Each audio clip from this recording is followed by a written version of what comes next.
our great esteemed panel that's going to be joining us.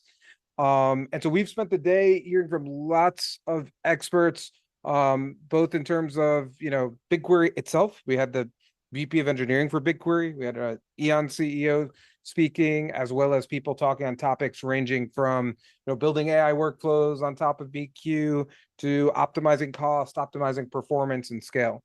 And so we're going to be joined now by three practitioners who run BigQuery in production in their orgs. So we have Axel, who's lead data engineer at Astrify and a Google developer expert. We have Sale Matthews, who's joining us. He's a senior cloud architect at Do It. And actually, many of you might already know Sale as the BigQuery dude. So that's how I know him. So we're going to have him join us as well. And then finally, we have Matt Dixon, who's director of data at data platform at Northwell Health. And we're going to have about 20 minutes of conversation. And then the last 10 minutes, just like we've been doing, we're going to bring in questions from the audience. So let's get started and welcome our panel. Hey, everybody. Thank you for joining. Hello. Hello. Hello. There you go. So let's get into it and start to discuss. So just to kick us off, Matt, I think that we've been kind of seeing it across the sessions today where BigQuery, for lack of a better term, because I know that we're not supposed to say this, but BigQuery is becoming more than just data warehouse or database. Organizations are using it for more and more different things. What's the most surprising thing, or I know if you could give us any idea on trends that you're seeing on different ways that people are using BigQuery, not just the old-fashioned, data warehouse for analytics. Sure. Yeah. So, and we probably talked about this ad nauseum today, but we're seeing a bunch of features dropping in BigQuery that are touching on techniques and sort of workflows that historically would need full developer teams, full custom workflows, full custom applications to do, all natively happening via BigQuery, via SQL, automatically sort of in table insert statements with like vector embeddings and semantic search applications directly in database. We're also seeing a lot of sort of external data connections, federated queries, things like that, feeling more and more native, right? Things don't feel like they're separate from BigQuery anymore. That it all feels like sort of under one roof, and that powers a lot of like really important workflows that would previously have requirements for full like orchestration platforms, compute platforms, etc., all like natively embedded in BigQuery. So we're seeing a lot of like teams that generally were staying away from some of these workflows, starting to experiment, starting to do really cool things on top of the platform. Absolutely. I think maybe sales are like zooming in on it. And this is one of the things people say over and over again. They say, don't use BigQuery as a database, or don't use BigQuery like you'd use a relational database. I guess, is this causing, or these trends, these additional capabilities leading people to use BigQuery incorrectly? What do you think? Do you see any kind of trend that looks like that? And by the way, I know we didn't talk about this, but please, if you have any questions or comments, just like every other session today in the audience, add them in the chat as well. But yeah, Sal. Yeah, so definitely I've seen this quite a bit in the past. I mean, a lot of people, especially before BigQuery editions came out, you had a pretty generous free tier, and everybody was using BigQuery in ways they shouldn't have. And let's just be honest, I know I was guilty of it as well. And I helped out in the previous role, helped out a ton of customers doing it. And they were, because it was cheaper than Cloud SQL for many cases. So they were using it BigQuery like they shouldn't have. Editions came out, the price kind of went up, and it started become a lot less attractive. So starting to look to move over to that as well. And I remember seeing one of the slides earlier from one of our other presenters. And apologies, I couldn't remember exactly who it was. I was kind of in and out from work today, having to actually work a full-time job and do this. But I did see what they said that there was one slide I saw about like it's not Postgres, and that is 100% spot on. It is not your traditional. It's not your mama's RDBMS, as we were saying during our trial run of this thing. We were talking about how it is not your mama's RDBMS or not your mama's database. that is so the truth because it does things very well for analytical workloads. It does not do things for transactional, just 1,000+ inserts a day or 5,000 updates to a couple transaction records. It is great for pulling that data, aggregating it, doing some operations, maybe pulling it, do some ML workloads, doing things like that, not for the traditional, I'm going to insert 10 million records one at a time today for every single item I sold at my store. But unfortunately, or I say fortunately, things have gotten away from people doing that, doing it improperly, and they're starting to realize, okay, there's better ways to go out there. And a lot of them are also realizing that, okay, Cloud SQL is a better choice, or if I need more, I can do Alloy DB. If I need the good little jump between the two, I can do Alloy DB, which is very analytical, can do a lot of things that BigQuery can do, just not with the scale. Or they're going back to the traditional Cloud SQL, or they may roll their own like a DuckDB inside their application to store it in Iceberg, which Mhm. then BigQuery picks up later. I mean, these are common patterns we see, which thankfully there's choices because honestly, 4 years ago, you had Cloud SQL, you had BigQuery if you're on GCP, and that was it. Nowadays, we're Absolutely. actually in the boat where we're in a good spot where you got choice. Lots of choices. And I think in that in Axel, you get this perspective working with customers a lot on BigQuery. Looking at all the releases, AI functionality, graph databases, whatever it is, right, coming out on top of the BigQuery product. What's a surprising shift that you've seen in the direction the product is taking lately? Yes, for me, there are two main shifts, and the main one and the more interesting one, and the one we are really into it, is that every system is now converging into BigQuery as a platform. And so you can have your graphs, you can have your AI capabilities. We have to have an extensive ETL process. And so, yes, the previous years, it has been really make it easier for data engineering. It's basically democratization of data engineering for data analysts. And so it's really simpler. And now, what is really interesting to see and what I'm starting to explore more is that now even the non-technical users can jump into BigQuery also, which was not really the case, but it has been initiated even before AI with Canvas, Mhm. with the data prep. Okay, data prep was after, but this is really something that we begin to see that even the non-technical user are beginning to ask access to the data, and it is easier and easier as a platform and not as a warehouse alone. Mhm. Absolutely. Yeah. And it's funny, when you talk about that, the idea of saying we're democratizing access to the data, lots and lots of maybe people, non-technical users that never heard of BigQuery before are now accessing it, whether it's through an AI assistant or some other system that talks to it. Um, to me, that brings up two things. One, it's really cool and it opens up a lot of additional use cases. But then I also think about maybe it's an opportunity for costs to explode. So I'm wondering then, Sale, from your perspective, hearing the talk that we had today on FinOps and optimizations and everything like that, you've told us that most of your day job recently is spent on reducing bills.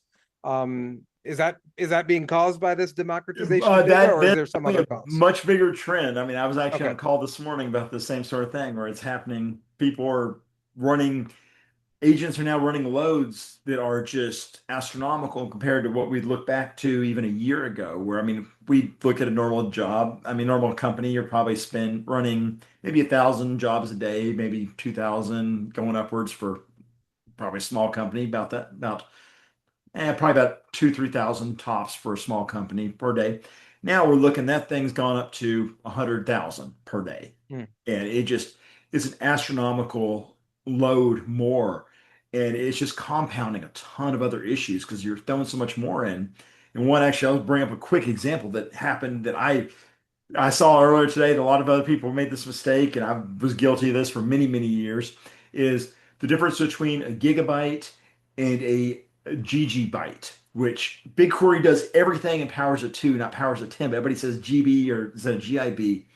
That's about per gigabyte, per gigabyte, it's about 73 megabyte difference. You get Hmm. into petabyte scale, that number gets up there. So your costs then can be really obscured. And now that we're in the AI era where everything fluid scaling is about to hit per second billing, which is going to help out a lot. But you start compounding it up, that value, when you start showing your projections are getting off by that much is when you're running this more work, this much more of a workload. So that's something I kind of want to call out here because that's something that bit a customer very recently, and I was like, okay, I need to make sure to call this out. But that's something to look at because that is Yeah, one of the AI things is all of our assumptions are now the little mistakes we made that we made the assumptions on are now compounding and starting to become big cost factors for us because of the AI era because our scale has gone up 100-fold or 100,000-fold in some Hmm. cases. So just Absolutely. remember, just Yeah, remember, yeah, gigabyte and gigabyte are different things for I'm sorry, terabyte and terabyte. They are two different things. Is the big thing I want everybody to walk away from thinking. And AI is making that much worse. absolutely, absolutely. And if we look back today, I think probably across the chat and the Q&A panel, all that, we've had probably 100+ questions, and most of them, if I'm remembering correctly, were about AI functions. So there was a lot we talked about in a couple of different questions. Really, really cool stuff. So for those that weren't there, AI functions on top of BigQuery within SQL queries, you can literally use AI capabilities, whether you're using your own prompt or even just things like an if condition where it automatically determines how to process that. So Axel, from your perspective, I mean, I think what we could understand here today is it does generate costs, maybe both within BigQuery compute, outside, in Vertex as well. What are some things that people need to keep in mind to, first of all, track and maybe limit or be careful of having costs blow up from leveraging these AI functions? Yes, the main issue is that we cannot think the same as we think BigQuery, and even thinking about what BigQuery will cost has been for some people just a mental shift because it's not always compute based, it is on demand, and so you pay for the resource. And this is something that you can see by default before running a query if you're on demand, and this is not the case with AI function. And so even if you know how to convert some terabytes data into the tokens, you cannot really estimate beforehand how much it will cost you.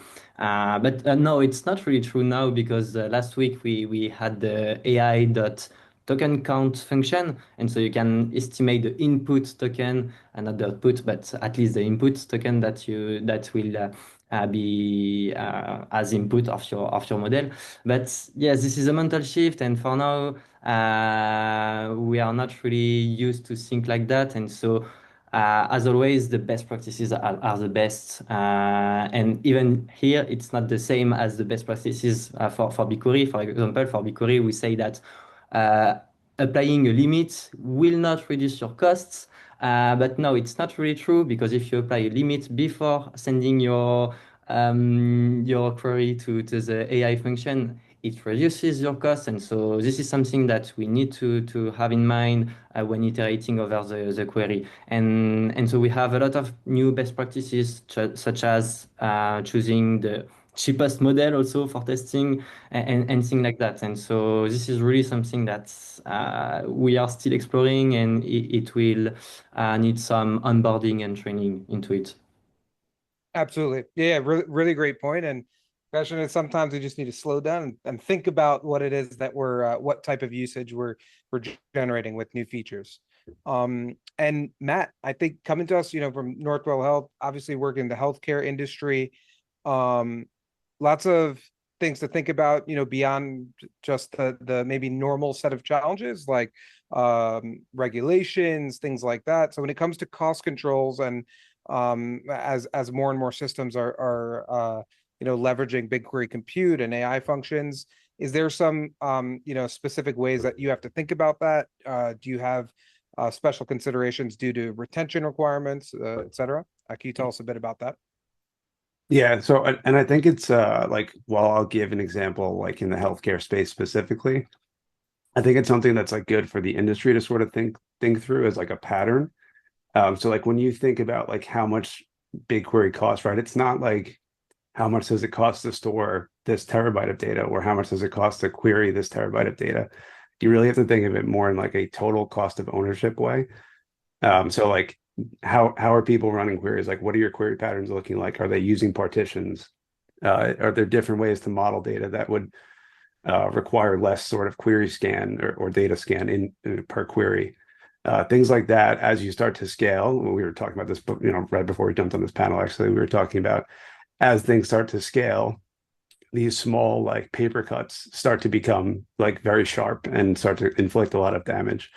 So ensuring that like you're doing things well, you're architecting things well from the beginning, expecting that scale and expecting that sort of increase in usage is important. It's also like important to think about this sort of like fairly. So right now, when we start to talk about like, oh, BigQuery is getting expensive, or whatever, we need to really think about how we're using BigQuery because we're scared of cost or whatever it might be. You need to remember like how much like the paradigm is changing, right? We're not comparing like apples to apples where we're saying like, hey, BigQuery is more money than SQL Server.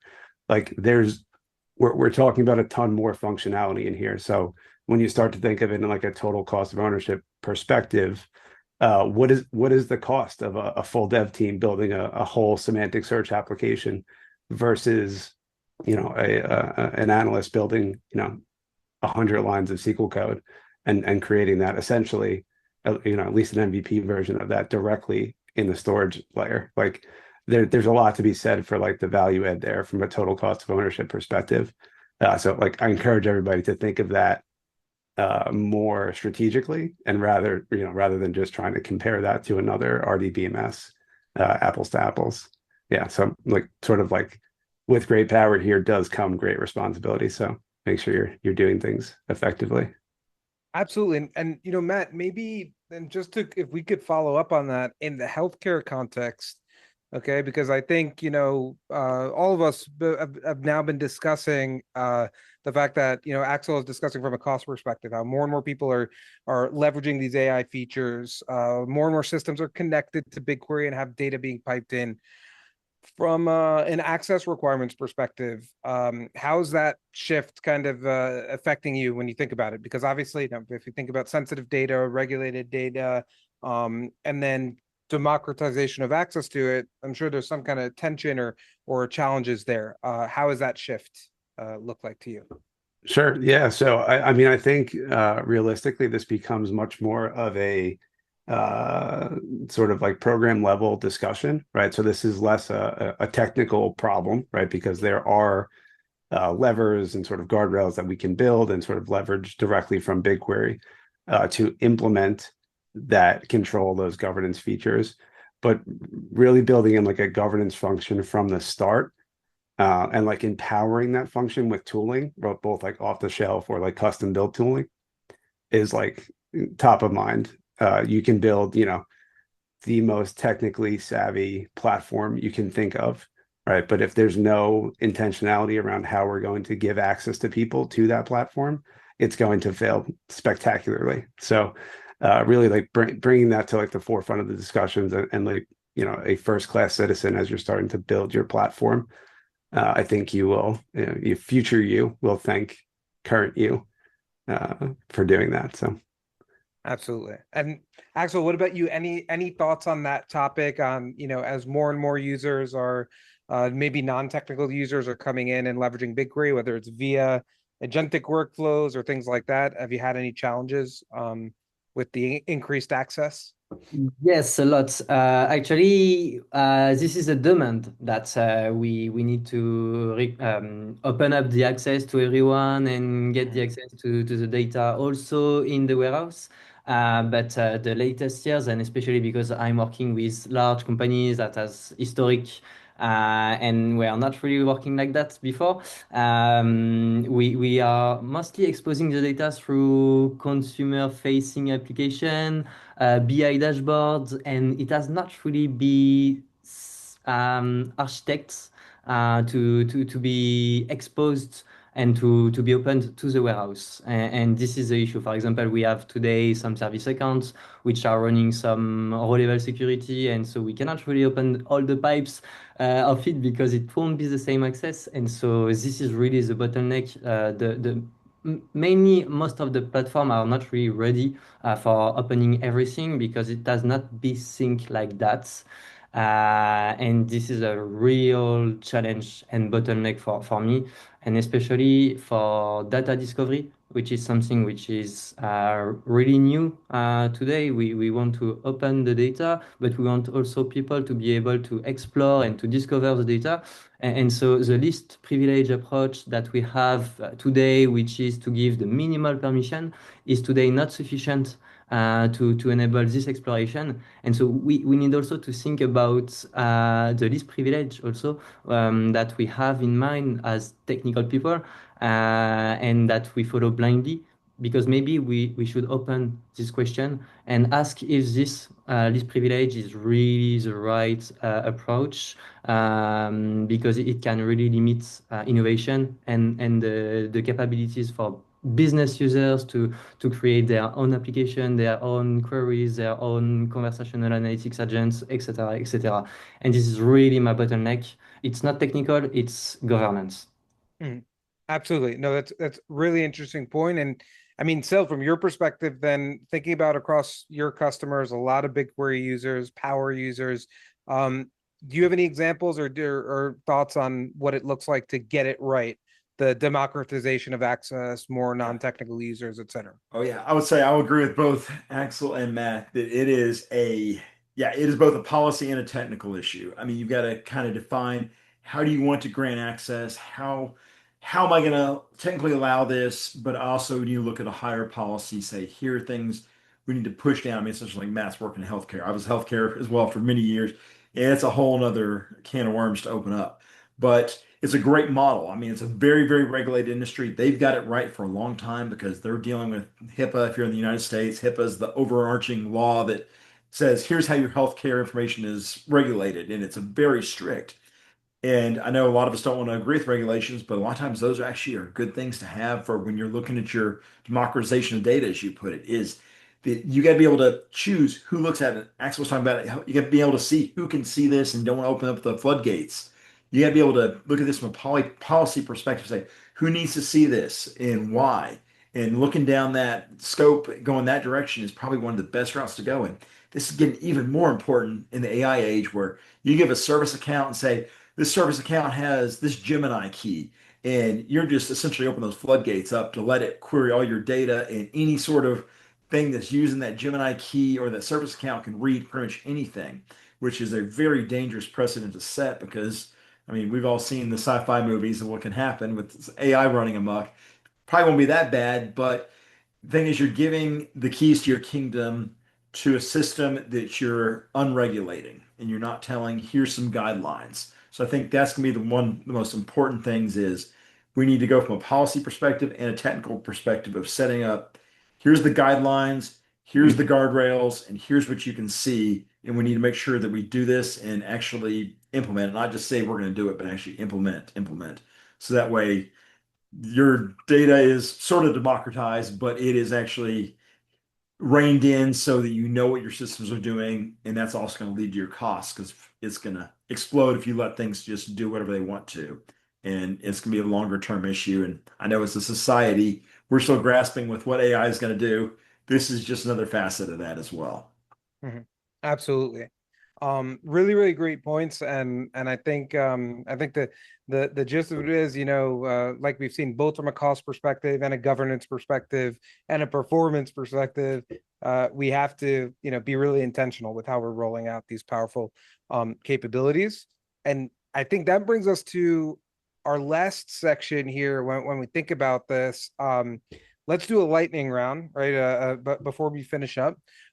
If you all had to think about one specific thing that every BigQuery operator, somebody responsible for managing a BigQuery deployment in an org, should do this week, right? We're coming up on 5 hours of sessions, lots of different capabilities, things like that. So something, even if it's non-sexy, easy to miss, whatever that you would recommend that people do. So we'll start with Axel, then Sale, then Matt, and then I'll go. So Axel, you go first. Yes, Uh, the thing I have in mind is to apply automatic labels to every single jobs because the monitoring The monitoring, which is by default, won't be sufficient. It's sufficient to tell you that it is costing a lot, but not sufficient to say this is costing here. And so we need to implement by layer, by domain, by anything that you are organizing with. And so this is, for me, a mandatory. Awesome. I love it. Sale? Yeah, I'm just gonna hit again. I know Pedro covered this too, but storage. Two main things about storage is make sure your compute and your storage live in the exact same region. Right now, go look at your billing data. If you see analysis or BigQuery editions, enterprise edition, look after it. If there's a region in your storage, there's different regions, you're probably paying egress charges. Just look for that. That is something you want to make sure they're the same and either shift one or the other to the right one. That'll save you a ton of money, a ton of headaches in the future. Pedro also mentioned storage active, I'm sorry, active, but physical or logical. Make sure you use the right one. And if you want, I can drop a query in the comments here in a little bit, showing you kind of doing what he's doing to show you a query I wrote years ago do it. But just that's the other big one is just make sure your storage is optimized and you're doing the right method for what you're doing because it'll cost you a ton of money in the future. So leave it at that. Awesome. No, that's great. And then Matt? Yeah, so one more location-based one, and then I'm going to jump over to another thing. I feel like I want these are both pretty important. Uh, so be intentional about where you're putting your data to sort of underscore what Sale was saying. And know that the BigQuery US multi-region is in fact a single region. It picks where it puts your data. It does not store that across two separate regions like durably. So if you think you're getting that for free, that's not happening. So make sure that that's, you're being intentional about that, the use of that. The other thing is from the beginning, before you ever start querying data in BigQuery, the first thing you should do when you start up a new project and you want to enable BigQuery is to set up log router syncs so that you have an understanding of how BigQuery is being used in that project. And you can run, and it's sort of meta here, but you can use BigQuery to run analytics over those logs to see how people are using data, maybe where some of like the sharp edges on your data models are, et cetera, and start to hone that a little bit. Just gives you a lot of levers if that's there from day one.